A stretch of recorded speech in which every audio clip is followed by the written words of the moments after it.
Whispers of the drums call the heart to rise in the rhythm of the earth. The soul never dies. Africa, you breathe. Ada sebuah tempat di Afrika, tersembunyi dari garis pantai, sebuah goresan tipis di peta raksasa. Sebuah negeri yang lebih kecil dari Kalimantan Tengah, terjepit di antara 3 negara besar. Mereka menyebutnya Malawi. Namun, dunia luar memberinya julukan lain. Sebuah julukan yang mengandung paradoks dan keajaiban. Jantung hangat Afrika. Africa, you breathe through me. Your heart beats in the end. Tapi apa arti sebuah jantung yang hangat di tanah yang dihadapkan pada kemiskinan yang nyata? Bagaimana bisa sebuah bangsa yang menduduki peringkat terbawah dalam indeks ekonomi, justru dinobatkan oleh Forbes sebagai yang paling bahagia di benua ini? Ini bukanlah cerita tentang safari atau kekayaan mineral. Ini adalah perjalanan untuk memecahkan misteri kehangatan itu. Sebuah kisah tentang kerajaan yang hilang, tragedi yang tak terucap, pahlawan yang tak terduga, dan danau yang menyimpan rahasia jutaan tahun.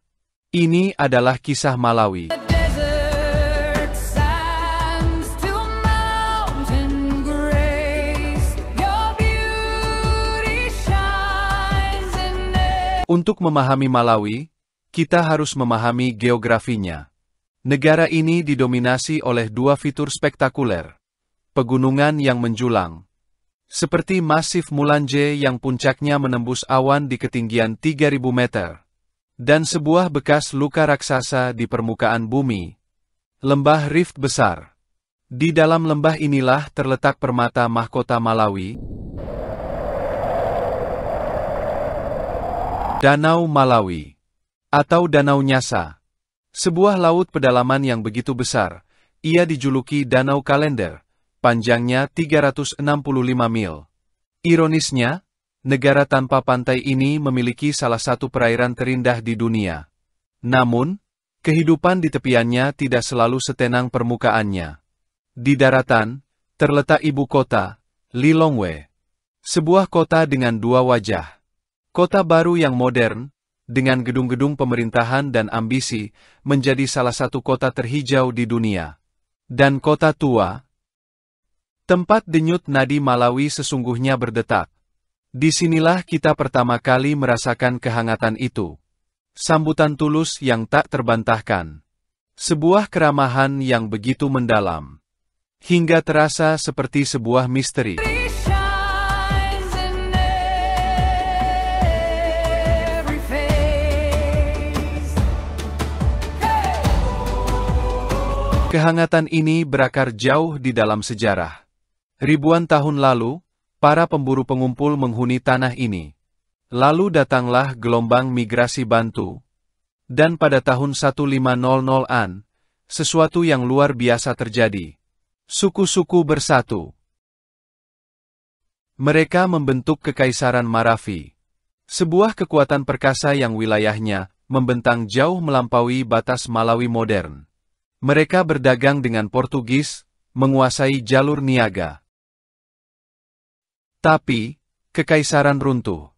Pada abad ke-18, Marafi terpecah. Dan di saat yang paling rentan, kengerian itu datang. Sebuah luka menganga dalam sejarah Malawi. Setiap tahun, 20.000 jiwa dicabut dari tanah ini, dipaksa berjalan kaki dalam belenggu menuju pantai, untuk tidak pernah kembali. Jantung Afrika sedang berdarah. Lalu, di tengah keputusasaan, seorang pria Eropa tiba di tepi danau pada tahun 1859. Namanya David Livingstone. Dia terpesona oleh danau itu, menyebutnya Danau Bintang, karena pantulan lentera para nelayan di malam hari. Tapi kedatangannya menandai sebuah era baru. Misionaris datang untuk mengakhiri perbudakan. Namun mereka juga membawa bendera. Pada tahun 1891, Inggris mengklaim tanah ini. Malawi berganti nama menjadi Nyasaland, sebuah protektorat. Era kolonial telah dimulai.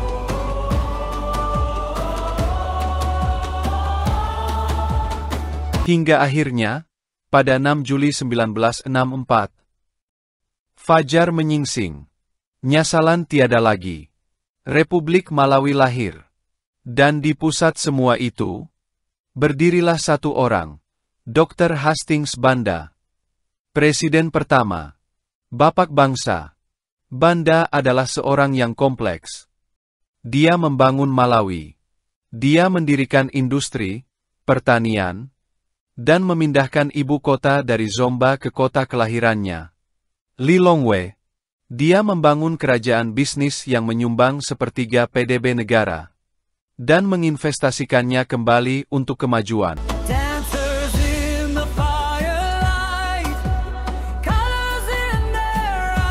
Tapi, ada harga yang harus dibayar. Malawi menjadi negara satu partai. Banda menobatkan dirinya sebagai presiden seumur hidup. Selama 30 tahun, ia memerintah dengan tangan besi. Kebebasan berbicara dibungkam.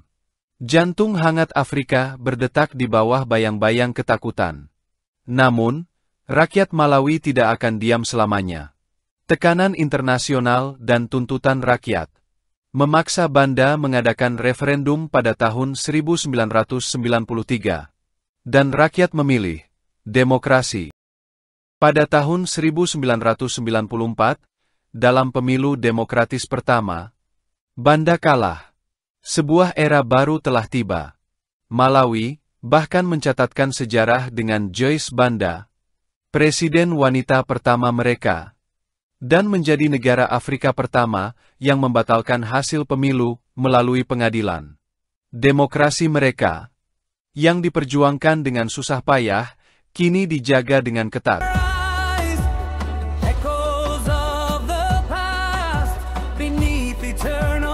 Jadi, siapa orang-orang yang mewarisi bangsa yang rumit ini?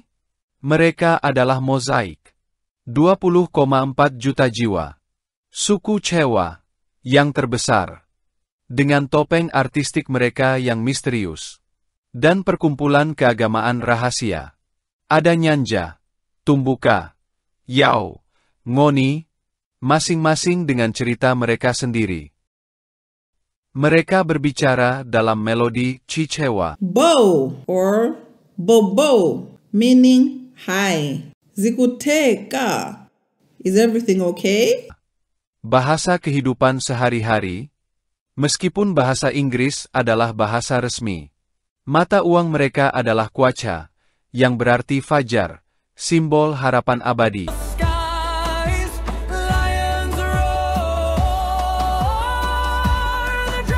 Kain katun multiwarna yang semarak ini disebut chitenje. Ini bukan sekadar pakaian. Ini adalah gendongan bayi. Ini adalah penutup kepala. Ini adalah simbol identitas. Dikenakan dengan bangga dalam kehidupan sehari-hari dan perayaan khusus. Kain ini adalah pelukan Malawi yang terlihat. Untuk bertahan hidup, Malawi bergantung pada tanahnya. Mereka adalah produsen teh terbesar kedua di Afrika. Aroma teh putih, hijau, dan hitam mereka diekspor ke seluruh dunia. Tapi ada komoditas lain, yang lebih menguntungkan, sekaligus lebih kontroversial. Malawi adalah produsen tembakau burli terbesar di dunia. Ekonomi mereka bergantung padanya. Hampir setiap rokok merek terkenal di dunia memiliki sedikit rasa Malawi di dalamnya. Namun, ketergantungan ini dan tantangan iklim menjebak sebagian besar rakyatnya. 60 hingga 70% penduduk hidup di bawah garis kemiskinan.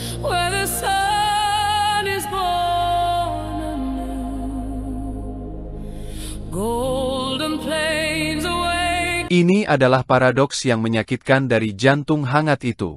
Kemiskinan ini melahirkan bayang-bayang yang lebih kelam.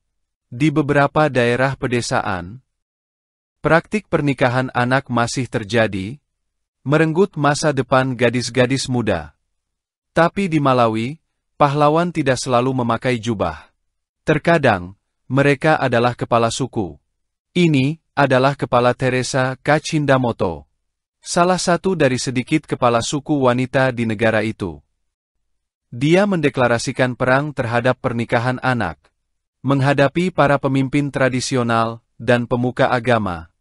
Dia telah membatalkan lebih dari 850 pernikahan, dan mengirim gadis-gadis itu kembali ke sekolah. Dia adalah perwujudan sejati dari jantung hangat Afrika. Kuat, protektif, dan tanpa kompromi.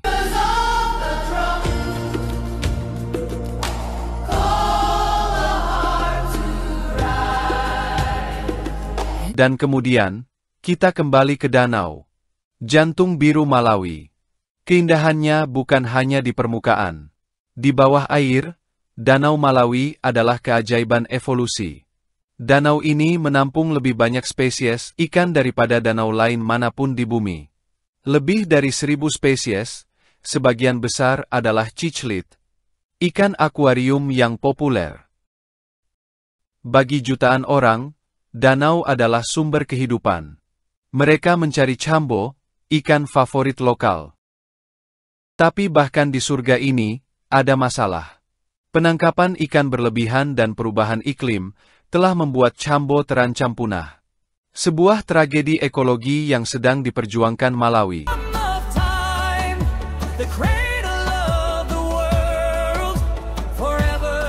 Di tepi danau ini pula, Festival Danau Bintang. Sebuah festival musik internasional meledak setiap tahun. Menarik ribuan orang untuk menari di pasir. Dan di tengah semua keindahan alam dan budaya kuno ini, terdapat salah satu fakta paling aneh tentang Malawi. Percaya atau tidak, Malawi adalah satu-satunya negara di luar Denmark yang memiliki pabrik Carlsberg. Berkat seorang menteri Denmark yang tidak menyukai bir lokal pada tahun 1960-an, Carlsberg Green kini menjadi minuman di mana-mana, dan harganya sangat murah.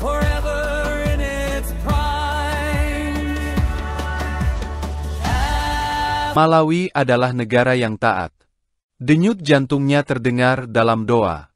Mayoritas beragama Kristen. Dengan komunitas Muslim yang signifikan. Dan tempat-tempat ibadah mereka adalah mahakarya. Gereja St. Michael di Blantyre dibangun oleh misionaris amatir pada tahun 1891. Masih berdiri kokoh dengan bata merahnya yang rumit. Katedral Santo Petrus di Pulau Likoma. Sebuah katedral raksasa di sebuah pulau kecil di tengah danau. Masjid-masjid modern di Lilongwe dan Zomba. Dan Misi Mua, bukan hanya tempat ibadah, tapi pusat pelestarian budaya Chewa, Ngoni, dan Yao, yang menceritakan kisah mereka melalui ukiran kayu yang luar biasa. Jadi, apa rahasia jantung hangat Afrika?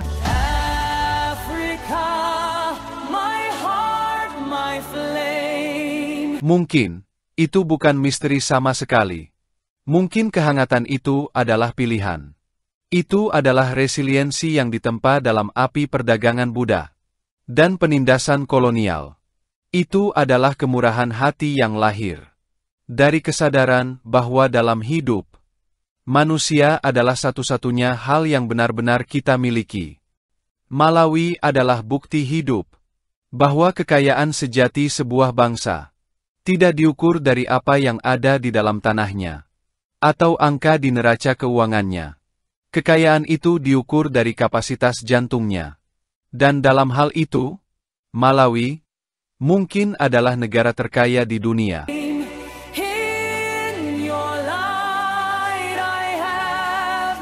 Setiap kisah hanyalah sepotong kecil dari perjalanan besar manusia. Mari terus mencari, memahami, dan merenungi dunia ini. Sampai jumpa di video selanjutnya.